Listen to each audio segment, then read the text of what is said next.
Le bureau du loisir. Bonjour! Bienvenue au bureau du loisir, mon nom est David. Moi, c'est Mathieu. Comment ça va, Mathieu? Ben, ça va très bien. Ça fait longtemps qu'on s'est vu, David. Bonne année, Mathieu. Toi aussi, bonne année. En fait, on s'est vu entre nous, mais ça fait longtemps qu'on ne s'était pas vu avec vous. Publiquement. Hein? Il y a des gens qui se sont ennuyés du bureau du loisir, semble-t-il. Sachez que nous aussi. Des personnes de qualité. Oui. Nous aussi, on s'est ennuyés. Tous des personnes de qualité, sachez-le quand même. Hein. Oui, c'est important. Ouais. En fait, on ne vous connaît pas tous, mais on présume que oui. C'est l'hiver. Il fait froid. On a eu un bon temps des fêtes. Excellent. Oui, moi, je suis sorti de Montréal un peu. J'ai été sur mon île. Est-ce que... Ah oui? En hélico et en motoneige. Ah là là, hein? C'est très jet-set comme existence. Pas tant. Je dirais que c'est plus stressant. C'est très stressant. Est-ce que tu as autre mangé, toi, durant les fêtes? Non, au contraire, j'essaie de faire attention à ce que je mange, à ce qui rentre dans mon corps. Très bien. Moi aussi, j'essaie de faire attention à ce qui rentre dans mon corps. Pas beaucoup d'alcool d'impliqué. Non? Des substances illicites? Non, pas du Ça me tout. surprend. Hein? Des jeux de société, Mathieu? Ah, beaucoup de jeux de société. Ouais, même un blitz du jeu de pli coopératif du Seigneur des Anneaux. Avec ma fille et ses deux amis, on a fait la campagne en entier sur 2 jours. Wow! C'était le fun. C'était vraiment le temps des fêtes, c'est fait pour ça. Des fois, quand on est enfermé, isolé dans un chalet, il faisait pas beau dehors, grêle, grésil, pluie verglaçante. Je trouve que c'est très cool que tu sois allé au bout d'un jeu. Et pour vrai, et je me demande aussi combien de gens ont fait ça dans les fêtes. Ça reste quand même un petit problème, là. Oui, mais c'est sûr qu'on consomme beaucoup de nouveaux jeux. Le culte de la nouveauté, comme on dit. Hein. Mais ça pourrait faire partie de nos résolutions 2026. Rejouer beaucoup aux jeux. Qui va être dans une autre vidéo. Par contre, on vous donne tout de suite un petit teaser, hein, parce qu'on va faire ça très bientôt. Oui, on va débriefer ça, c'est important. Tout à fait. Là, Mathieu, je m'ennuyais. On va faire un top. Le top 2? Les meilleurs jeux. Oui! De 2025! Ça, c'est un gros top quand même. Vous l'attendiez. Parce que moi, je l'attendais parce qu'on a joué à des super bons jeux cette année. Mais toi, tu as pris ça différemment, un peu, David. Oui, je suis l'enfant du chaos. Alors, moi, j'ai gradué, pas gradué, j'ai classé mes meilleures expériences de jeu. OK? Le plaisir que les jeux m'ont procuré, indépendamment de l'année de publication du jeu. Ouais, tu as même un jeu qui se retrouve dans ton top l'année passée, qui est de retour dans ton top cette année. Oui. C'est dire comment tu l'aimes, ce jeu-là. De deux choses-là. Oui. Notre top l'an passé, ça, c'est assez grotesque. Je pense qu'on a fait ça au mois de mai. Oui. Ce qui est inacceptable, d'une part.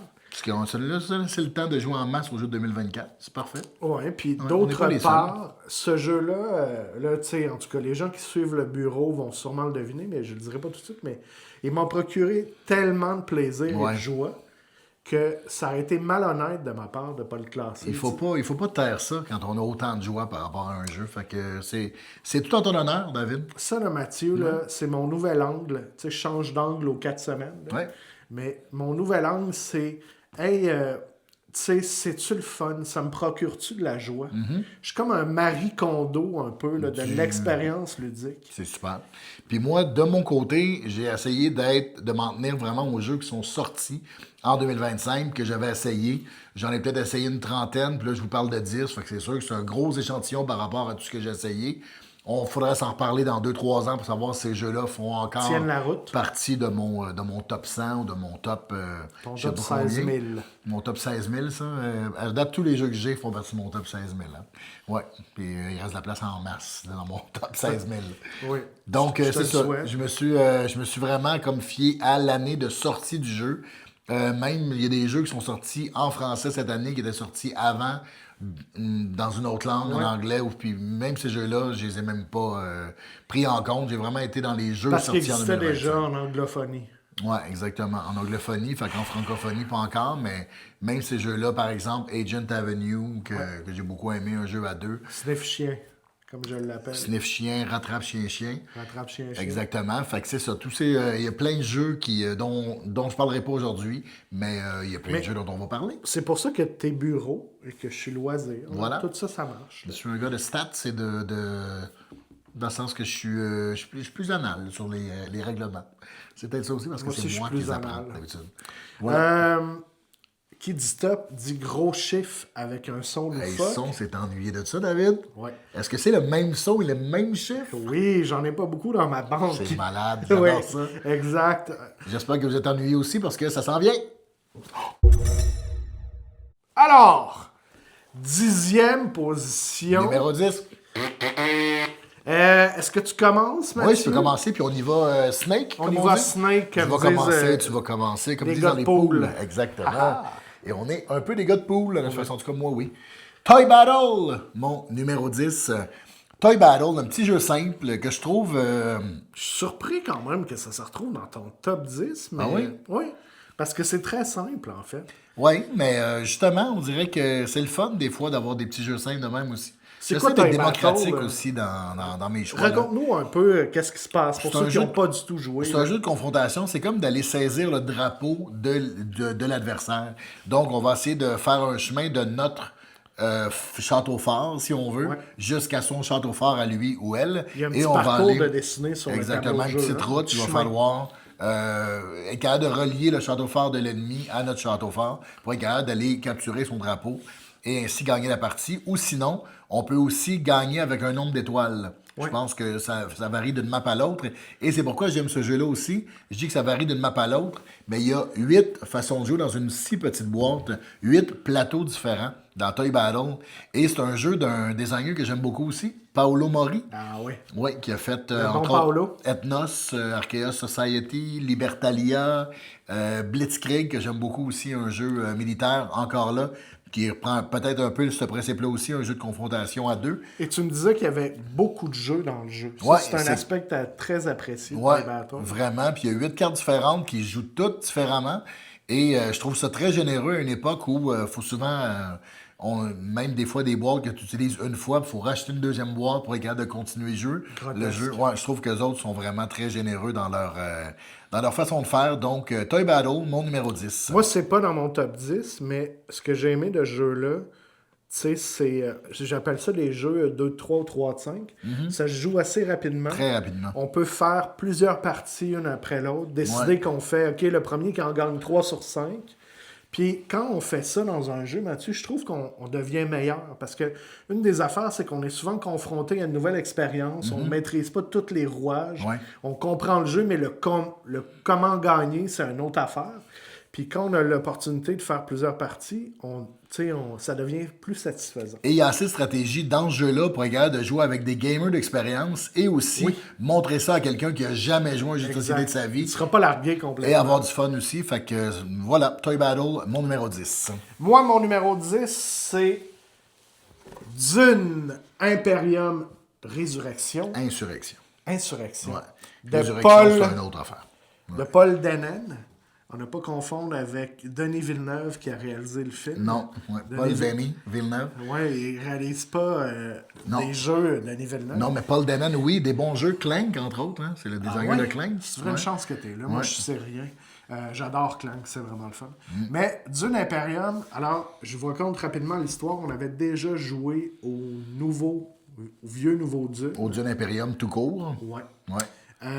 J'avais aimé ça parce que je suis bien amoureux de l'univers, mais j'étais un petit peu agacé parce que je suis moins fan des jeux qui se gagnent quand le premier arrive à 10 points. Puis là, ils ont refait une mouture, puis c'est comme pas cheap. C'est-à-dire qu'on dirait qu'ils ont vraiment amélioré les affaires. Ils ont rendu l'expérience plus excitante. J'aime ça quand tu dis c'est épique. Oui, oui. C'est un jeu où il se passe beaucoup d'affaires. Beaucoup de tension. C'est jamais comme gagner d'avance. Tout le monde a de l'espoir jusqu'à la fin. Ça, c'est important quand Ouais. même. Tension en entonnoir, hein. Plus ça va, plus les actions posées par les joueurs, les décisions sont déterminantes. Au début, tout le monde y va un petit peu à tâtons, on surveille qui va essayer de se sauver avec la victoire. Mais plus ça va, on identifie le vilain ou le joueur à abattre. Et puis, moi qui n'avais pas joué au premier Dune depuis longtemps, j'ai réussi à tirer mon épingle du jeu. C'est ça l'affaire d'Insurrection. Là. Il y a plus de possibilités que dans la première version. Ouais.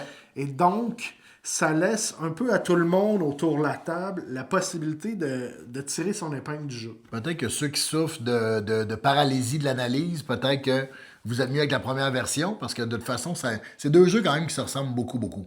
Oui, oui, tout On à va se fait. le dire, là. Mais ceci étant dit, belle expérience Ouais. de jeu. Très content d'avoir redécouvert Dune dans sa deuxième mouture. Un excellent numéro 10, David. Merci, Mathieu. Est-ce que tu te sens prêt mentalement à passer au numéro 9? Je me sens très prêt mentalement à faire un saut. J'ai toujours rêvé de faire ça, Mathieu. De t'essuyer? Ouais.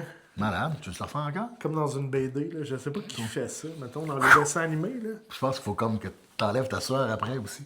9e position, Mathieu. Numéro 9. C'est moi qui vous présente ça, puisque c'est Snake. Vas-y, Alors, sans tarder, mon David. c'est Escape Plan. Oh là là, du lourd. Plan d'évasion de Vital Lacerda.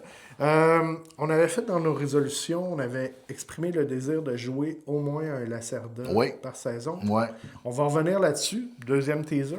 On n'a pas tout à fait réussi, mais on n'a pas raté. Non. Mathieu, 2026 sera une année du verre à moitié plein pour moi. Oui, mais c'est très bien. C'est une posture que Moi, je vais... ta psychologue, sommes très fiers de toi, Ouais, David. que je vais essayer d'adopter. Alors, Escape Plan, Vital Lacerda, un jeu évidemment relativement complexe. Je vais le tasser ici. Ouais, qu'on voit ton beau visage. Oui, j'ai besoin d'attention. C'est pas... Est-ce que c'est le meilleur jeu de Lacerda qu'on a fait cette année? Je suis pas sûr, mais le thème est extraordinaire. On se croirait un peu dans It ou dans Live and Die in L.A., là, le vieux film. Super intégration thématique. La Lacerda est fort pour ça quand même. On n'a jamais l'impression que c'est fret puis détaché, j'ai l'impression. Une bande de Parce que pas criminels, souvent. Ouais. il y a un coup qui a foiré. On joue sur une carte dans une ville. Ça aussi, c'est original pour Lacerda. Ouais. Au lieu d'être dans des cases qu'on déclenche nécessairement On se avec un déplace. ouvrier, on se déplace, on fait du bateau, de l'hélicoptère. l'hélico, ouais. Et puis, l'étau se resserre sur la bande de criminels. Puis là, c'est les derniers jours avant qu'on essaye de fuir la ville. Moi, ce qui est intéressant, c'est qu'il faut faire attention à son argent aussi parce qu'on a comme quelques personnes à aller récolter. Ouais. Des gens qui nous doivent de l'argent, mais plus on en utilise, moins on va avoir de sources financières. Ouais. Donc, il y a tout un partage, aussi un équilibre à trouver. Là. C'est vraiment intéressant. Comme beaucoup de Lacerda, je peux pas dire que notre partie elle a été extrêmement fluide parce qu'il y a beaucoup d'affaires à assimiler. Ouais. Ça, c'est normal. On n'est pas dans Toy Battle. Non.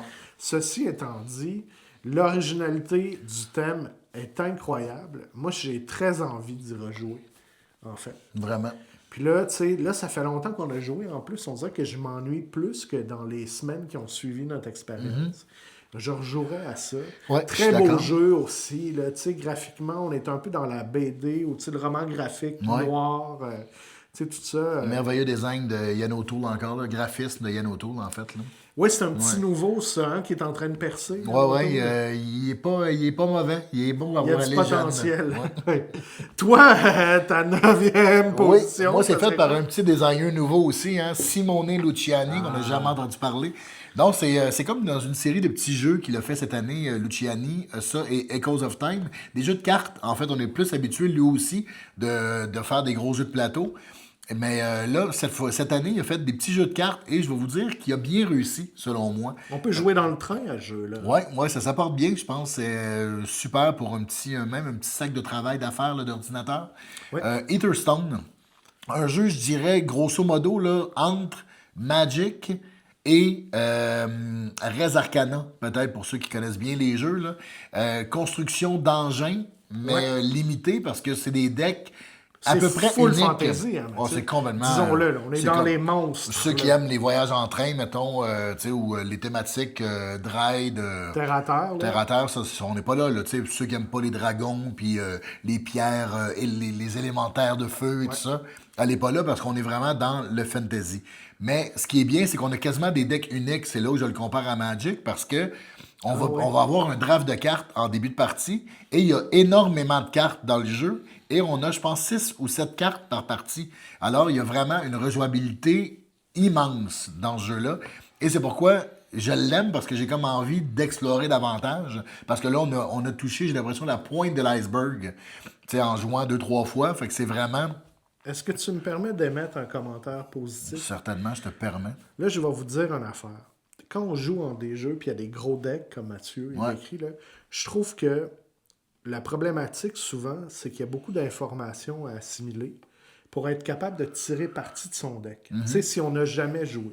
Là, j'ai trouvé dans Etherstone, il y a ça, il y a du texte quand même sur les cartes qu'on met en action. Là. Ouais. Sauf que j'ai été agréablement surpris. Assez rapidement, on comprend bien l'effet des cartes Ouais. sans avoir joué 12 parties. C'est ça que je veux dire. Et comme il y a un draft, c'est qu'on peut quand même essayer d'aller trouver des choses qui correspondent bien ensemble, une synergie entre nos cartes. Peut-être qu'on n'y arrivera pas tout le temps parce que Ouais. il y a un gros paquet de cartes pour y arriver, mais ça reste qu'on peut trouver quand même Mais ça une le petite fait. synergie. Tu sais, moi, ça Ouais. m'énerve un peu. Là, tu fais, OK, man, j'ai aucune idée comment faire Ouais. interagir ces cartes-là parce que c'est ma deuxième game. C'est ça. Là, ici, mettons, il y a un petit peu ce sentiment-là, mais on reste pas bloqué. On arrive à faire des affaires. Puis ça, c'est important Puis quand c'est même. un là. c'est un jeu de confrontation aussi où on va aller chercher quand même des points de victoire. Fait que c'est pas une affaire d'éliminer l'autre ou c'est pas une mort subite comme le premier qui arrive à 10 points ou aller chercher le drapeau de l'autre comme dans Toy Battle.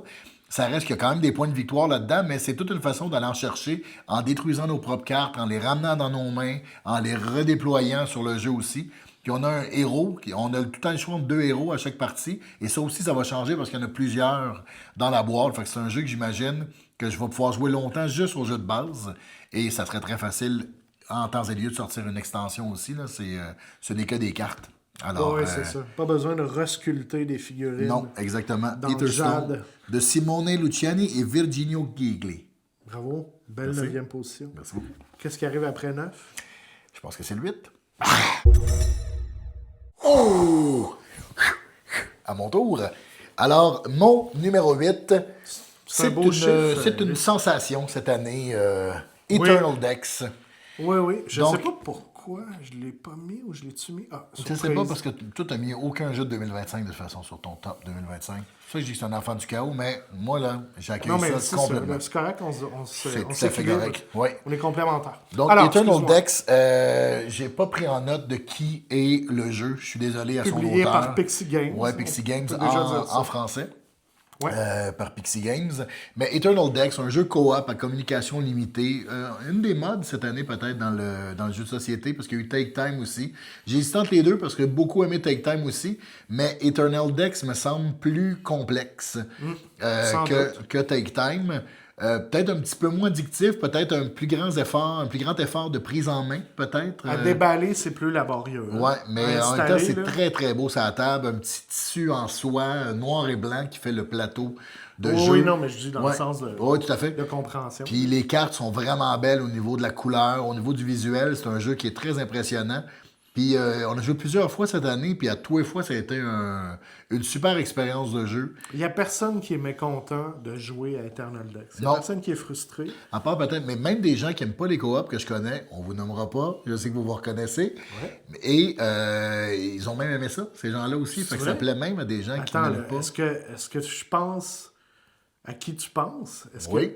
Ah ouais? Des gens qui ont aimé ça, qui ont même aimé Take Time. T'as réussi à faire jouer un coop à J'ai machine? pas réussi, ils ont réussi par eux-mêmes. Là. C'est pas moi qui les a influencés, quoi que ce soit. J'ai juste dit que c'était super bon. Puis, Ils t'ont cru.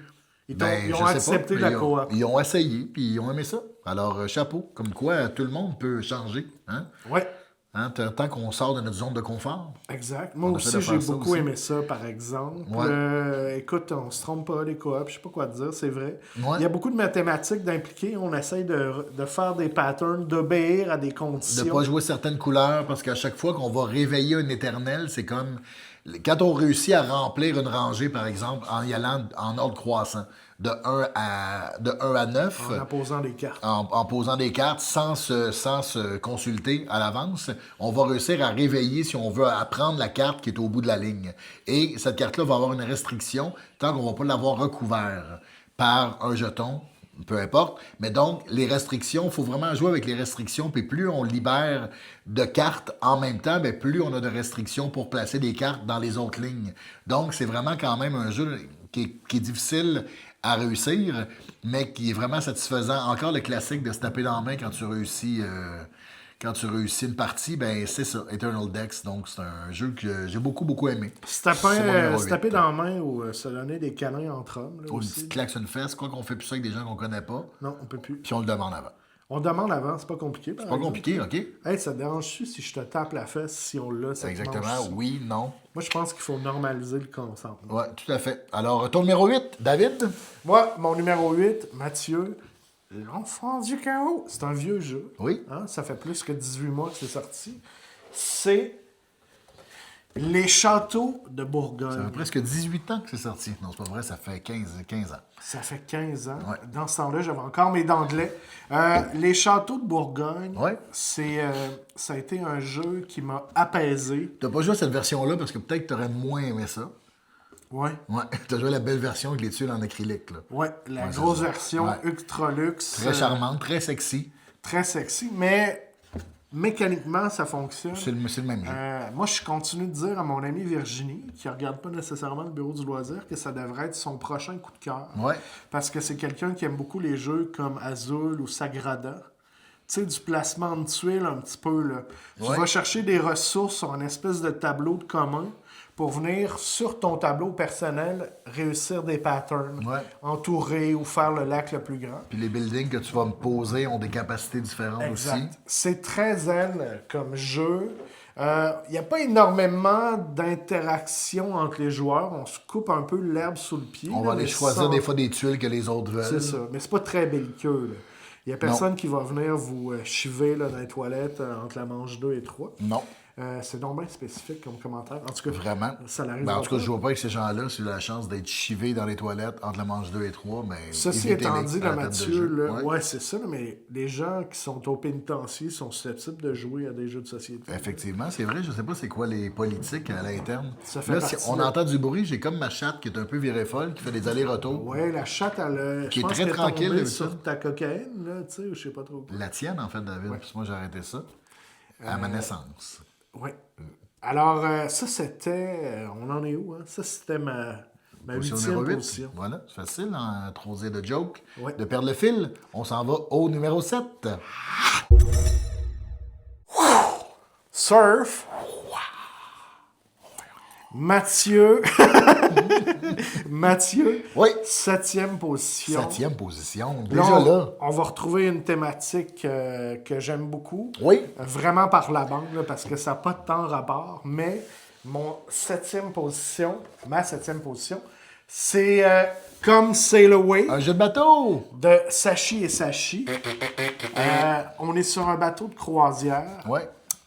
Ça aussi, là, c'est un jeu de draft de tuiles qu'on vient placer dans son bateau. Je veux juste spécifier, Sachi, c'est la compagnie, le jeu de Sachi et Daryl Chow. Ah oui, il faut pas négliger Daryl quand même. Ouais. Et l'art de Takako Takarai. C'est sûr que son intervention a été déterminante dans le design du jeu. Parce que oui. Et j'en ai aucun doute. Ouais. Comme c'est le way, une expérience apaisante. Mes deux positions, on dirait 8 et 7, là, sont qualifiées par l'apaisement. C'est bien, ça. Je venais de vivre une expérience traumatisante de jeu de société. J'ai été bousculé dans mon affect. Et puis, comme c'est le way est venu panser mes plaies. Comme un renardeau là, qui s'est un peu pris la patte. Ouais, qui se donne à la léchouille. C'est ça. Oui. Très beau jeu. Ces thèmes-là, là, tu sais, c'est des passagers qui arrivent dans un bateau de Il faut croisière. les placer dans la bonne pièce Faut sur les le placer dans bateau la de bonne croisière. Ouais. cabine. C'est pas compliqué, mais ça marche. Ouais. Puis on essaie d'être le premier à réussir des petits objectifs qui sont représentés sur une track. Un jeu très agréable. Puis ce qui est fascinant, c'est que c'est un jeu quand même pas complexe, mais dans le sens qu'il y a plusieurs choses à faire. C'est pas un jeu très simple comme Toy Battle, mettons, mais ça dure le même temps. C'est ça Non, qui mais est là, fascinant. je dénigre pas Toy Battle. Moi non plus, je n'aime Ok, pas Toy Battle, parfait. c'est mon numéro 10. Fait que pour qu'il se retrouve là, j'aime beaucoup. Ouais, mais ouais. dans le sens qu'il y a des fois des jeux que c'est la mécanique s'explique comme en 5 minutes. Ça, c'est quand même plus complexe. Mais ça se joue quand même en 30-40 minutes. Ouais, c'est fascinant. exact. C'est que tu as l'impression d'avoir fait quelque chose quand même d'assez complexe en 30-40 minutes. Ça, On c'est est bien, dans là. un beau jeu calme. Ouais, vraiment. Mathieu, Mon numéro 7 à moi. ton numéro 7. Oh là là, attention, c'est un petit peu plus lourd. Mon numéro 7. Toy Battle 2. Pas bien préparé. Attends un peu. Oh là là, tout tombe. C'est le chaos. C'est Luthier. Hein? Parle-moi d'une grosse boîte, toi. Luthier, un jeu avec une intégration thématique incroyable. Qui a fait ça, Mathieu? C'est Paverson Games, Dave Beck. En fait, Paverson Games, c'est le gars qui est la compagnie derrière Distilled, le jeu de cocktail. Ouais. Et Dave Beck et Abe Burson. Dave Beck, c'est celui qui est c'est le président de la compagnie. Dans le sens, c'est le propriétaire de Paverson Games et c'est ses designs de jeux aussi. Il n'y a rien à voir avec Dave Brubeck, le musicien. Non, pas du tout. Quoique Dave Brubeck joue peut-être à ce jeu-là, parce que c'est un jeu qui parle de musique. Donc, on est un luthier, on est un fabricant d'instruments. à l'époque classique, romantique. Ça a l'air tellement beau, là. C'est Mathieu, magnifique. C'est un des jeux les plus beaux De que je toute la connaisse vie. de toute la vie. C'est dans mon top 5 des jeux les plus beaux. Mais il y en a un plus beau que je vais vous présenter tantôt, qui s'en vient dans mon top. Mais Luthier est un jeu quand même très complexe. Beaucoup, beaucoup de choses à faire. Il faut satisfaire des clients qui veulent des instruments, mais il y a aussi, ils ont un marqueur de patience. Il faut prendre notre temps, mais il ne faut pas trop prendre notre temps parce que sinon, ils s'impatientent puis ils vont voir ailleurs. Ils vont voir ailleurs. Ben, dans le sens qu'on perd ces clients-là à tout jamais. Et on est des familles célèbres de luthiers. Et il faut essayer de redonner de la gloire en plaçant aussi nos instruments dans des orchestres. Des orchestres connus aussi. Ben voyons donc. Ouais, c'est vraiment bon. C'est un jeu de placement d'ouvriers dans lequel nos ouvriers ont des puissances différentes aussi. On n'a pas accès à tous nos ouvriers dès le début de la partie. Et il va falloir, plus on va jouer un ouvrier qui a une puissance élevée, ben plus l'action qu'on va faire va être intéressante aussi. Donc, il y a un peu comme dans Tricerion. Ouais. Tricerion, tu sais, le magicien fait des trucs qui sont un petit peu plus forts, tout dépendant de la force de ton... En tout cas, c'est des ouvriers un peu asymétriques. Donc, il y a cette thématique-là, là-dedans, il y a cette mécanique-là. Et c'est un jeu qui ne pardonne pas aussi, dans le sens que c'est facile d'être chien dans l'outil. OK. Parce que des fois, ça nous prend plusieurs ressources pour être capable de faire une action. Mais si pour nous, on a déjà toutes les ressources du tour d'avant pour faire cette action-là, on pourrait choisir, parce que chacun de notre tour, on choisit un emplacement d'action.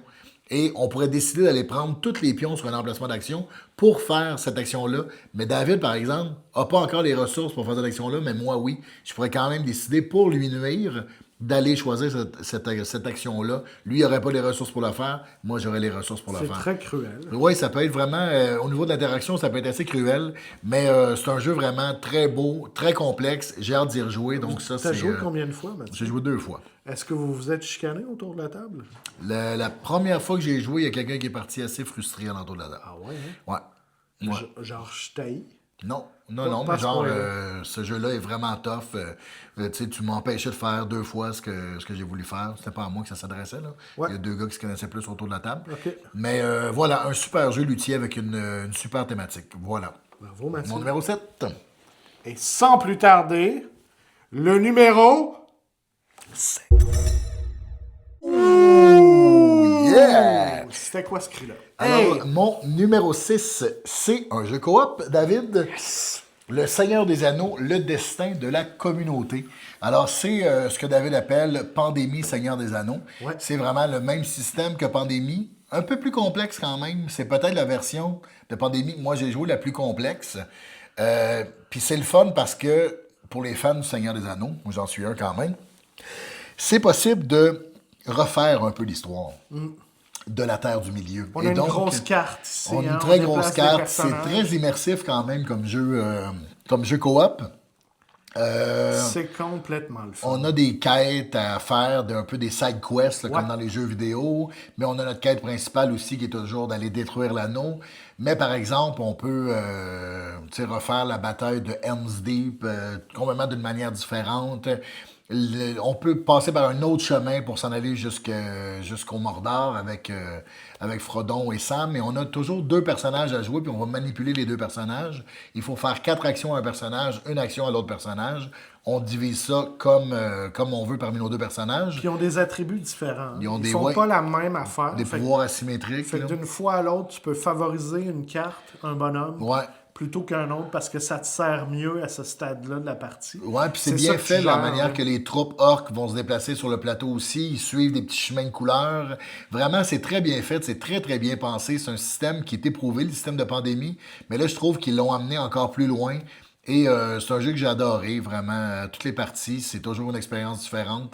Très immersive. C'est pour ça que c'est mon numéro 6. Moi, j'ai quelque chose à dire Oui. sur les jeux, c'est bizarre, là, à thématique un peu Seigneur des Anneaux. Oui, On dirait que plus. Là, c'est un peu la mode ces temps-ci. Il y en a, ouais, il y en a beaucoup, plusieurs là. cette année, moi. C'est juste que. Je sais pas si les droits ont été libérés ou ce qui s'est passé, là, mais. En tout cas, celui-là, là, il y a quelque chose de réconfortant. Ça me ramène au film de Peter Ouais. Jackson. C'est comme un moment heureux.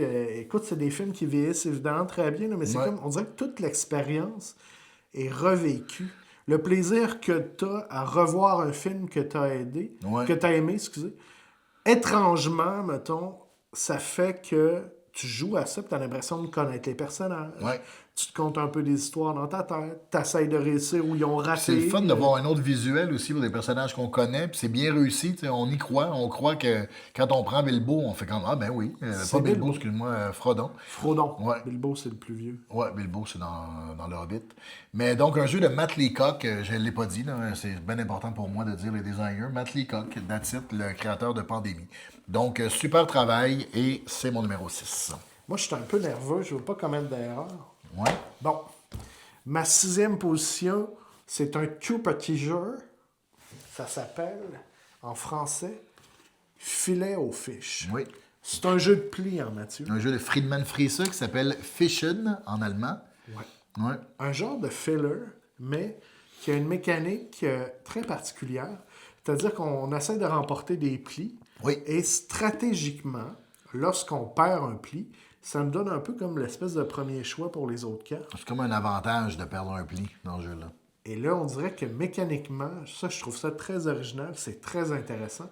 Ça amène quelque chose de vraiment nouveau au niveau de la pensée, le rapport au jeu. C'est-à-dire que quand tu te fais torcher sur une manche, au lieu d'être complètement plombé et de vouloir aller pleurer dans la salle de bain, tu fais non, mais là, voici une opportunité. Je vais avoir plein de nouvelles cartes et des cartes puissantes dans ma main pour le prochain tour. Et là, des fois, tu peux même te mettre à jouer tes cartes les plus puissantes, peut-être pas à des moments où ça te ferait gagner, parce que tu cherches justement un petit peu à reprendre ton élan, à perdre un petit peu pour être encore plus puissant la manche d'après. Parce que pour que vous compreniez bien, on ne redistribue pas les cartes à chaque manche dans ce jeu-là, pas comme dans un jeu classique. C'est que quand on gagne des levées, on va toutes garder ces cartes-là dans notre main, puis on en pige, par exemple, 12 pour la prochaine manche. Mais si tu as toutes perdu tes levées, et il te reste 2 cartes en main à la fin, ben s'il faut que tu en piges 12, tu vas aller en chercher 10 dans le nouveau paquet de cartes super puissantes. Que personne Parce n'a que tu vas à la pêche jusque-là. dans l'océan. C'est un peu ça l'idée. C'est pour ça le filet aux fiches. Merci pour la clarification, Mathieu. Tout ça fait beaucoup plus de sens. Voilà. Fait que c'est ça. Une expérience qui m'a semblé super originale. Et là, on est comme dans Toy Battle, dans quelque chose qui se rejoue très rapidement. Ouais. On a ce sentiment-là, on a envie de le réessayer tout de suite. C'est pas un jeu court parce que ça peut durer quand même, mettons, une bonne heure et demie, 2 heures, mais c'est vraiment un 2 heures très Ça agréable. a-tu duré 2 heures? On Ben, est parti? Ça peut durer quand même 1 heure et demie, quand même. Ah oui, OK. Ouais. Mais écoute, c'est du temps bien dépensé parce que j'ai aucun souvenir de lourdeur. Mais c'est pas un petit jeu rapide, ça joue pas en 30 minutes. T'sais, des fois, ça peut jouer en 50 minutes, 1 heure, mettons. Mais c'est le fun. Pour une soirée de jeu de cartes, si tu peux prendre ton temps, puis c'est vraiment agréable. Ouais. Voilà, filet aux fiches. Pesca cartas. On s'en va au numéro 5. Mon numéro 5, Mathieu, sans plus tarder, c'est un gros jeu qui a justement été publié il y a plusieurs années, encore une fois. Ah oui. Il n'y a pas si longtemps. T'es cohérent dans ta non-cohérence. Oui, c'est ça. Ouais. Puis on a eu l'opportunité de déballer tout ça l'hiver dernier. Ouais, de jouer quelques parties cette année. Il y a un petit peu moins d'1 an. Ouais. C'est Unsettled. J'essaie de le mettre comme il faut parce que c'est une couverture un peu abstraite. Ouais. De Mark Neidlinger et Tom Matson. Bravo. On pardonnera si j'ai mal prononcé le nom de famille de Marc. Là, les amis, on est dans l'espace ici. On est un peu, en anglais on dit maroon. On est des astronautes Des scientifiques? qui sont perdus un petit peu, là, puis qui sont obligés d'aller sur une planète pour essayer de réparer le vaisseau puis de repartir.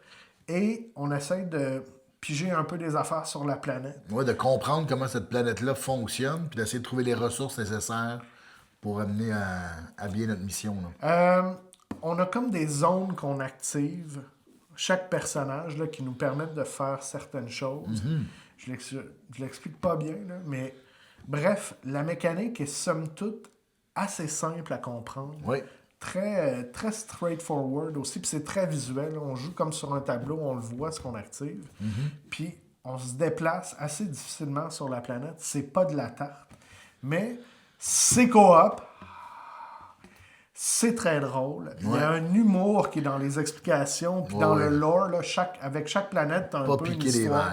Ouais, c'est très sympathique. Puis, des fois, quand c'est un peu complexe, là, moi, j'ai beaucoup retenu ça. Dans les règles, ils disent Si vous n'êtes pas sûr d'une affaire, faites-le donc comme vous pensez que c'est. L'affaire la plus le fun pour vous. Ouais, faites narrativement. l'affaire la plus le fun pour vous. Ouais.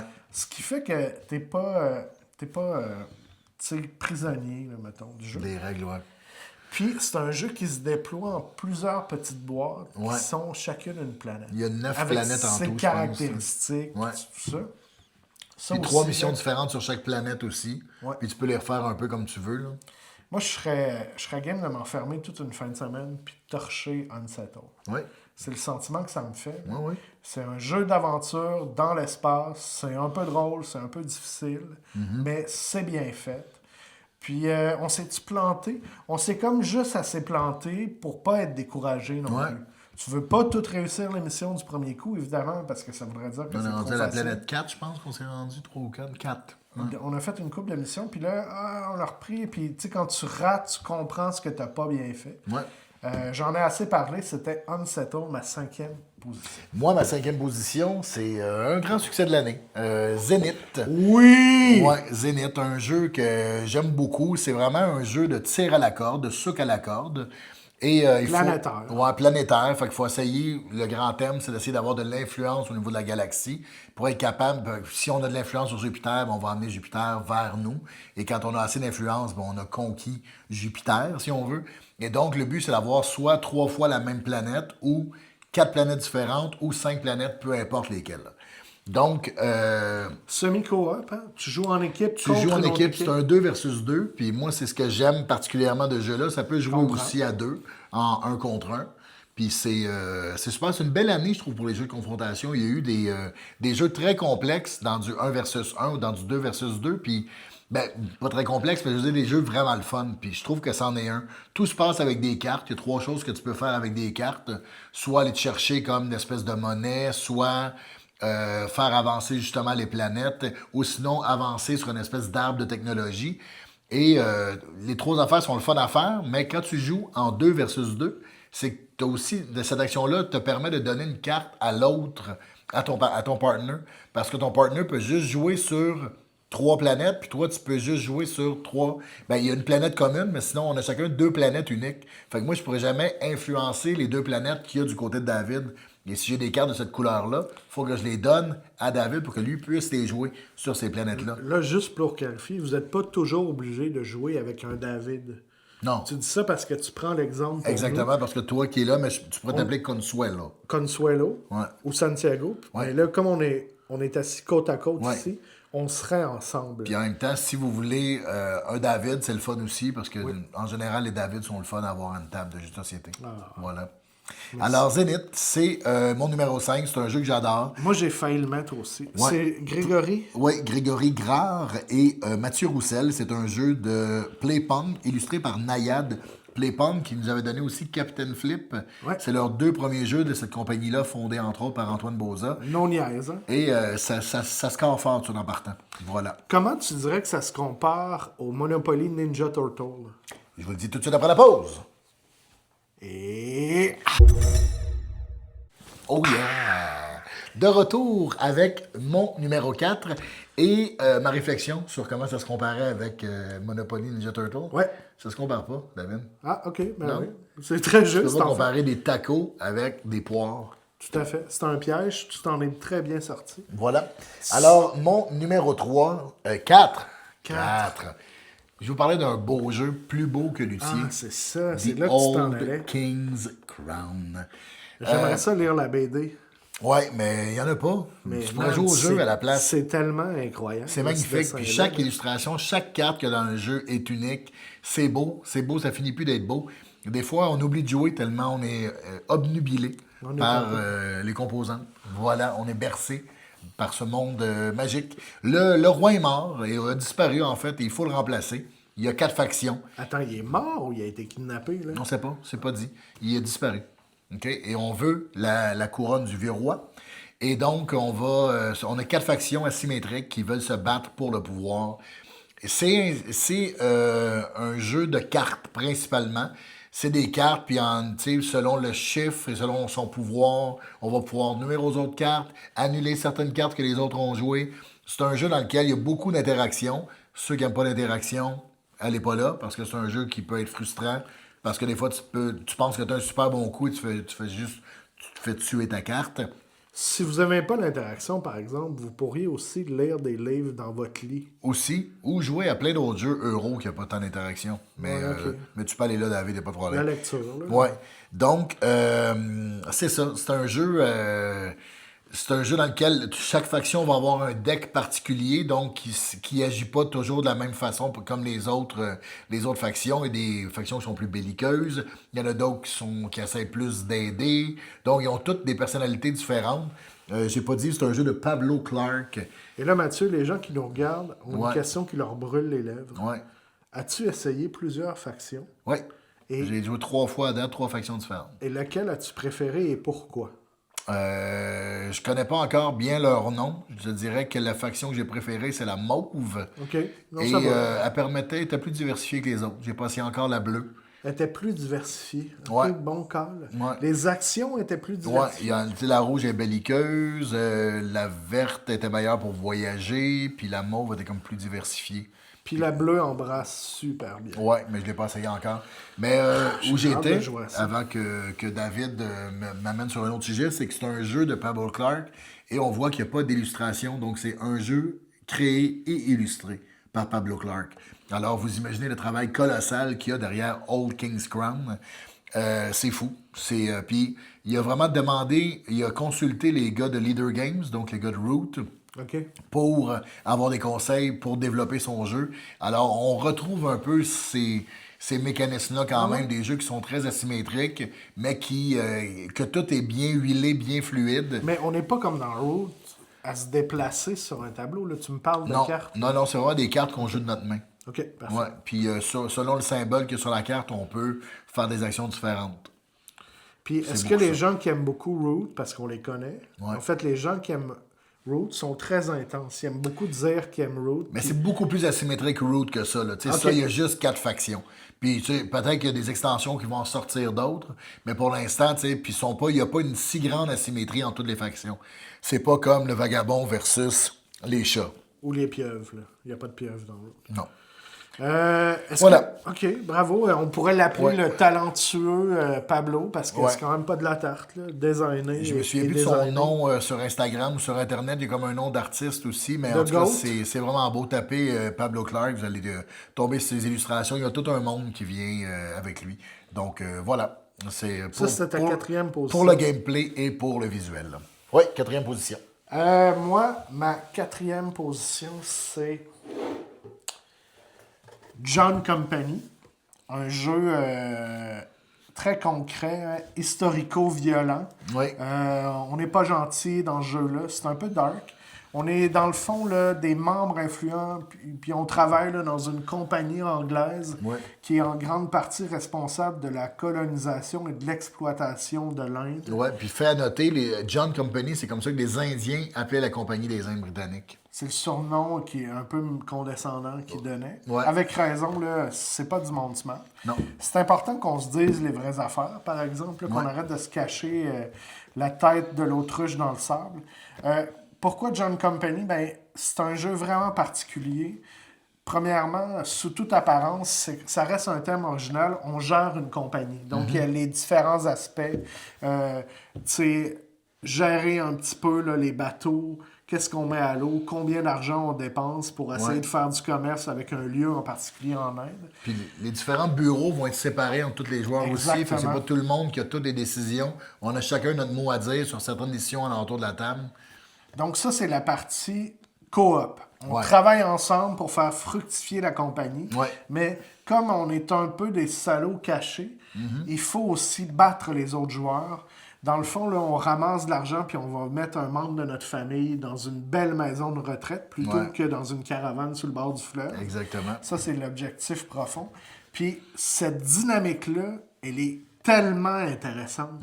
Parce que c'est un jeu où on négocie énormément avec les autres. Par exemple, quelqu'un est le président de la compagnie, il détient donc, il contrôle les cordons de la bourse, comme on dit.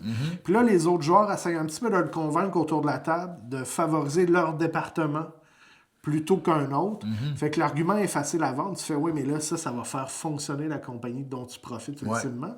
Mais en même temps, les autres font, ouais, mais là, tu peux pas laisser aller Mathieu, puis qu'il ait tout l'argent, puis que ça soit lui qui fasse des points. Pourtant, j'ai jamais gagné à ce jeu-là. Fait que laissez-moi aller avec tout Puis, l'argent. tu sais, là, je vais le dire aussi, si on n'a pas dit ça, mais tu disais là, on contrôle des départements de la compagnie, mais on perd aussi ce contrôle-là. Oui, parce que si on n'est pas s'en bon, va à la mettons, retraite.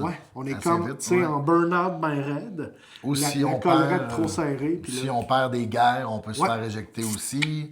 Et tout se négocie dans ce jeu-là. Alors, tout c'est se incroyable. négocie. Ouais. Veux-tu pas me saboter, telle affaire, combien ça vaut pour Je te toi? donne 3 piastres, OK, c'est pas beaucoup. 3 piastres plus ce bureau-là. Je te donne ce rôle-là la prochaine fois. Donc, tout se négocie. C'est vraiment intéressant. L'expérience que je trouve, là, je vais m'adresser aux gros joueurs qui ressemblent un petit peu en termes de dynamique autour de la table. Je parle pas de la mécanique du jeu. C'est pour moi Twilight Imperium, qui est un jeu de conquête spatiale, mais où il y a énormément de discussions qui se passent autour. On vote des lois, tu sais, tout ça, là, Ouais. dans Twilight. Donc, on retrouve ce type de jeu très adulte, très concret, mais dans un setup historique. Ouais, vraiment intéressant.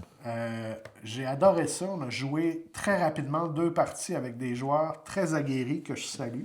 Un jeu de Cole Worley, n'est-ce pas? Le créateur de Root, on en parlait tantôt. C'est Worley Gigs, c'est sa compagnie pour ses jeux historiques. C'est là qu'il fait tous ses jeux historiques. On avait beaucoup aimé au bureau Pax Pamela. Fait que c'est pas mal. Puis là, il faut essayer Molly House, qui était sur la liste des jeux que j'avais envie d'essayer, mais qu'on n'a pas fait encore. Mais ça s'en vient. Le verre à moitié plein, Mathieu, ça s'en vient. Oh oui!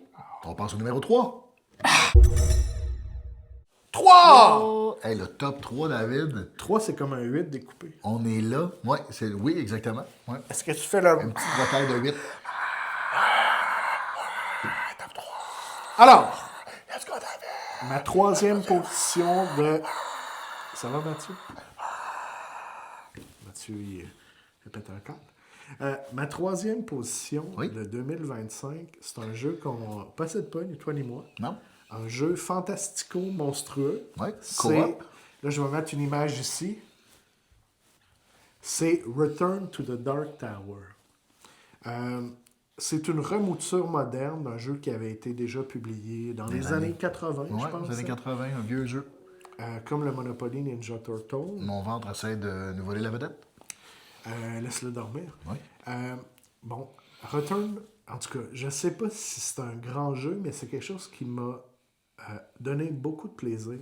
Et ça m'a connecté en particulier sur l'émerveillement que je pouvais avoir comme un enfant à découvrir un jeu à 10 ou 11 ans. C'est ça le trigger pour moi avec Return to the Dark Tower. On incarne des personnages. Il y a une tour maléfique, là, maléfique, ça c'est dans Astérix. Ouais. Il y a une tour maléfique dont il émane des vilaineries puis des menaces. Puis on doit se faire un plan, c'est un jeu coop. On doit se faire un plan à 4 autour de la table pour essayer de, un petit peu comme dans l'autre jeu que tu décrivais, là, Le Seigneur des Anneaux. Là, tu sais, on a des objectifs comme partiels qui nous permettent de progresser puis d'ultimement de battre le gros monstre qui est notre objectif final. Ouais, le boss final. Là. Puis tout le monde fait les choses un petit peu différemment. On contrôle une espèce de zone de territoire autour de la tour. Ouais. On peut aller dans la zone de l'autre pour lui donner un coup de main. Puis cette tour-là, tu sais, le jeu joue Beau, avec j'ai une fait de la arme. lumière Ouais. et sonore, elle fait des sons. Ça aussi. prend malheureusement, ou heureusement, en tout cas, un iPad pour jouer à ça, là, parce Ouais. qu'il y a beaucoup d'effets sonores et tout ça. Puis là, la tour, elle va bouger. Là, c'est ça l'émerveillement de l'enfant. Puis il y a une petite trappe qui va ouvrir, puis il y a un malus qui va tomber sur ton personnage. Ouais. Fait que c'est très, très jouet, bébelle. C'est très le fun. Puis c'est pas compliqué, on tue des sbires puis on bat des méchants. Là. Tu sais, fait que c'est. Ouais, c'est ça. un genre de tu sais, dungeon crawler-ish dans la forêt. Là. Ouais. Mais ça fonctionne. C'est le fun, puis c'est pas trop complexe à prendre oui. en main. Très agréable expérience. Je le souhaite à tout le monde au moins une fois. Ça, c'était ma 3e position. Ma 3e position à moi, c'est décidément l'année des jeux de confrontation, des petits jeux. C'est un jeu de René Knizia qui s'appelle Iliade. C'est vraiment, encore là, c'est un 1 versus 1. Ça ressemble beaucoup, je dirais, aux échecs. C'est presque abstrait avec un vague thème de guerre de Troie. Mais c'est un jeu dans lequel on a chacun notre couleur, puis on est replacer des tuiles sur un sur un damier, une espèce de damier. Et on va essayer, quand la ligne va être complète, soit horizontale ou verticale, ben, on va pouvoir aller chercher des faveurs divines, qui sont des petites tuiles, qui correspondent à des dieux différents. Il y a 5 ou 6 dieux dans le jeu. Et notre but, c'est de ramasser 5 tuiles différentes. Fait que de s'attirer le plus de faveurs divines C'est ça possible. l'objectif. Mais à chaque fois, tu sais, on peut jouer des tuiles. Des fois, on fait chaque tuile, selon son numéro, a un pouvoir différent aussi. Et donc, des fois, on va pouvoir retourner les tuiles des autres parce qu'il faut avoir la majorité numérique OK. pour remporter la faveur divine. Donc, c'est vraiment un jeu mathématique. C'est vraiment très Reiner-Knizia là, Du Reiner, ouais. dans l'esprit, mais c'est un jeu qui marche super bien. Puis ça fait longtemps que j'ai pas eu une espèce de grand plaisir mathématique de faire Ah, mais si je mets ça là, ah oui, ok, ah, mais c'est exactement ça qu'il faut que je fasse. Donc, il y a vraiment un plaisir de mettre la bonne tuile au bon moment, puis tu as toujours juste 2 tuiles. Fait que tu n'as pas tous les choix de toutes les tuiles aussi en même temps. Reiner est encore pertinent en 2025. Renner, ouais, puis là, il y a Rebirth qu'on n'a pas essayé encore, qu'il faut essayer bientôt, mais je pense qu'il est encore tout à fait pertinent. OK. Ouais. Parfait. Ça marche encore. Donc, Iliade, un petit jeu 1 versus 1. C'est un jeu que j'ai beaucoup aimé, tellement que c'est mon numéro 3. Et là, qu'est-ce qui s'en vient après, Mathieu?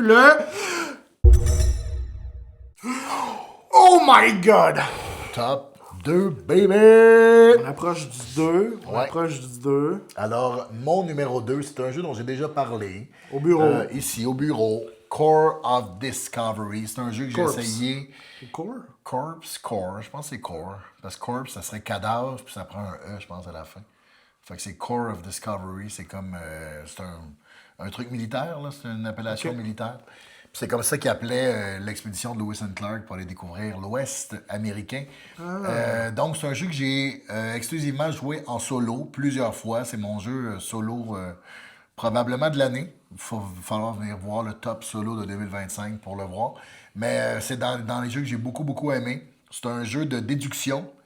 Avec un petit côté aventure aussi, avec une thématique, moi, que j'aime beaucoup, justement, la découverte de l'Ouest. Mais là, on est dans un côté mythologique. Donc, il y a comme des minotaures qui habitent l'Ouest américain. Il faut falloir les combattre et tout ça. Y avait-tu des minotaures dans l'Ouest américain au 17e? Ouais, je pense que oui, au 19e. La conquête de l'Ouest, C'est 19e? 1800, 1804, Ouais, au début. 1807. Là. Fait que voilà, c'est un jeu de déduction. Il va falloir que tu trouves sont où les ressources, mais c'est un peu comme dans à la recherche des espèces disparues ou à la recherche de la planète X. On va te donner tout ce que tu as à savoir dès le début. Fait que par exemple, le bois se trouve toujours à côté de l'eau. Fait que là, d'un coup, tu découvres une goutte d'eau, là, tu fais Ah, Il y a ça veut dire qu'il nécessairement va du avoir. bois. Il y a du bois alentour, mais tu sais pas c'est où. Puis là, après ça, le bois est toujours entouré de toujours ces deux affaires-là. Fait que c'est vraiment un jeu de déduction logique. Moi, j'adore ça, le côté puzzle, surtout quand je joue en solo. Puis là, ou l'aventure que j'aime beaucoup aussi. Puis ça, c'est vraiment les deux parce qu'on avance dans les aventures, puis ils n'auront pas toujours les mêmes thèmes. Donc, Là, ça se joue à plusieurs. Mais Ouais, oui, toi, ça se tu joue joues toujours solo. à c'est date, ça? j'ai joué en solo, mais j'aimerais bien ça jouer avec toi, David, un moment donné, si... Rappelle-moi, si on a le temps. c'est quoi la. OK, là, tu soulèves deux affaires intéressantes. Si tu as joué en solo, Ouais. est-ce que tu peux jouer à deux? C'est-à-dire que, est-ce qu'il faut. Si tu as un jeu avec un parcours, puis ça t'obligerait de revenir en arrière pour recommencer avec moi? Non, c'est que t'as un petit personnage. Non, non, pas du tout, dans le sens que tu peux juste avoir un nouveau chapitre, puis rajouter quelqu'un. C'est pas un jeu évolutif. OK, parfait. Mais c'est comme si le C'est système important, de jeu, c'est une espèce de petit carré en bois, un peu comme avec Puissance 4, il y a des ronds dedans, puis tu glisses une espèce de cartouche, une feuille dedans, que tu viens recouvrir par des petits jetons. Et donc, tu enlèves un jeton, tu découvres qu'est-ce qu'il y a en dessous. Fait que si tu joues un nouveau chapitre, c'est juste une nouvelle feuille que tu viens insérer dans le Fait qu'on le s'en fout truc. que tu aies commencé ta Ouais. conquête de l'Ouest. Ouais. Ça t'obligera pas de régresser. Le thème, la conquête de l'Ouest, c'est vraiment le grand thème. Ouais, ouais. Mais après ça, tu C'est sais, une façon de parler de parcours. il y a comme une espèce d'aventure où tu découvres la flore. Fait que là, tu n'es que dans la flore. Après ça, tu ok. découvres. Il y en a un qui est plus justement, tu vas te battre contre des monstres. Fait que là, tu es plus dans cette espèce d'univers-là. Donc, ça me ferait plaisir de jouer avec toi un moment donné si tu as envie. C'est un jeu que j'ai adoré. Je l'avais socio-financé, donc j'ai comme tout ce qui s'est fait sur le jeu. Fait que c'est pour ça qu'il y a beaucoup de parties, mais j'ai l'impression que si tu achètes juste la boîte de base, peut-être que tu n'en as pas beaucoup pour ton argent. Tu sais, en termes de rejouabilité. C'est-tu en boutique, ça, en ce moment? C'est-tu Il l'a été en Ok. boutique. Je disais Core pas of ça pour te Discovery. coincer. Là. Non, non, pas du tout. Puis c'est un jeu de la compagnie Off the Page Games qui a fait aussi Harrow County et Mind Management. Ils s'inspirent toujours de vrais romans graphiques ou bandes dessinées qui existent. C'est toujours des univers qui existent. Et eux font un jeu de société à partir de cet univers-là. Est-ce que ça se pourrait qu'ils fassent Tintin of Discovery? Peut-être, je sais pas. C'est quoi cette Tintin of Discovery? Ah, Tintin, je comprends. Donc, c'est un jeu de Jay Cormier et Sen Fung Lim. C'est un Et donc, Québécois, ça, Jay Cormier? non, je pense que c'est un Canadien, mais peut-être que, il me semble que c'est un gars de Vancouver. OK. Mais peut-être que je dis n'importe quoi aussi, c'est possible. Puis ma deuxième question, c'est Ouais. est-ce que tu as l'impression que le jeu est très différent à 2 qu'à 1? Non, parce que on a comme la même cartouche, le même jeu central sur lequel on va découvrir des trucs. On est 2 fois plus de cerveau à essayer d'analyser les cases. Ouais. Mais on a aussi chacun notre personnage avec un pouvoir particulier. OK. Ah, OK. Par exemple, moi, je pourrais, tu sais, un personnage qui peut peut-être regarder puis remettre le truc pour, tu sais. Fait qu'il y a aussi une communication limitée, mais donc les personnages n'ont pas tout à fait les mêmes pouvoirs. Fait que ça aiderait sûrement de jouer à 2, mais ça ne change pas. Parce du que tout moi, au je tout pourrais la faire partie. des affaires que Comme toi, moi, tu fais pas bien. exactement. Ouais. Je comprends.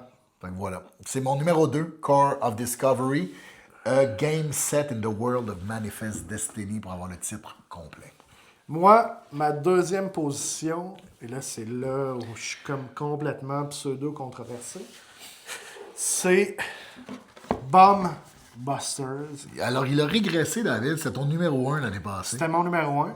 Tout ça, ça fait du sens, Matt, parce que j'ai eu des nouvelles expériences de jeu Ouais. cette année. Fait que mon numéro 1 il a été détrôné. Là, vous me direz, hey, c'est donc bien bizarre. Je fais, pour vrai, je m'en fous. J'ai envie de vous parler de ce jeu-là. J'arrête pas d'avoir du plaisir à jouer à ça. Ouais, c'est un super jeu, Bomb Il y a Busters. comme, on dirait, là, c'est un jeu coop. On essaie de deviner qui a tel chiffre. Là. Je ne vais pas m'éterniser parce qu'on a déjà parlé. Là. C'est juste que c'est tout ce que j'aime. C'est un peu drôle. Il y a des animaux un peu rigolos. Puis l'essence, la vraie affaire du jeu, c'est de développer une complicité avec les autres personnes autour de la table. C'est ça que j'aime donc bien. C'est que quand tu enlignes des missions une après l'autre, tu as comme un vécu partagé autour de la partie. Tu te rappelles de ce qui est arrivé il y a 2 games quand telle personne elle s'est plantée sur un truc. Puis là, tu vis une expérience commune. C'est ça que je trouve inégalé. Puis c'est pour ça que ça se retrouve encore une fois. J'ai pas eu ce genre de plaisir-là, ben presque. Ma première position, ça ressemble à ça, mais ça, c'est beaucoup plus léger que ma première position. C'est beaucoup plus facile et c'est plus inclusif. Hein, parce qu'on n'est pas dans un jeu particulièrement lourd. On comprend assez rapidement ce qu'il faut faire. N'importe qui peut jouer à ça et avoir beaucoup de plaisir, je pense. Tu sais, les chiens Mira là, qui aident les aveugles, Oui. si on leur explique bien Bomb Buster, peut-être qu'avec leurs petites pattes, ils pourraient venir comme Oui. tasser des Taper ses affaires. réglettes. Ouais. Taper sur les réglettes, mais c'est ça. Ça, c'est ma deuxième position. Peut-être qu'on va faire... on va rejouer à ça cette année aussi, ça c'est sûr. Puis suivez-nous encore l'année prochaine pour savoir s'il va être aussi dans le top 2026 de David. Ça se pourrait, pourquoi pas. Peut-être que ça va devenir le running gag. Le comme running on dit. gag, ouais. Voilà. Alors, je pense qu'on est prêt pour le numéro 1, David. Oui. Ça, c'est gros, là. C'est très gros. Attention, c'est gros. Numéro 1. Ah, que je suis excité, Mathieu. Excité, nous sommes. Excité. Première position, hein, faut pas prendre ça à la légère. Oh no. Est-ce que c'est un jeu de 2025, ça? Probablement pas. Non. 2024. Non, non. Alors, mon top 1 d'expérience, c'est... Là, je l'ai dit, là, je suis peut-être dans une phase un peu réaliste. C'est Daybreak. Le jeu pour adultes où on essaie de sauver l'environnement. Oui, carrément. Gros jeu coop, assez complexe. Un jeu auquel on a essayé plein de configurations. Oui, Et toutes les configurations fonctionnent bien. À Ouais. 4, à 3, à 2 joueurs. oui.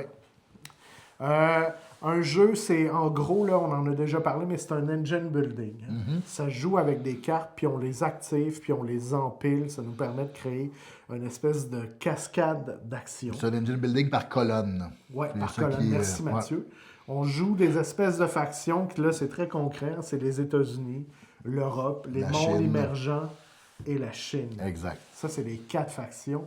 Et chaque faction a ses propres défis, comme dans la vraie vie, à réussir pour sauver la Il y a une planète. petite asymétrie de départ. La situation de départ n'est pas la même pour chacune des puissances. Exactement. Ouais. Quand je parlais de Bombbuster parce que je faisais une espèce de parallèle secrètement, là, sous-entendu, c'est que ça aussi, c'est un jeu où la dynamique entre les joueurs est très importante.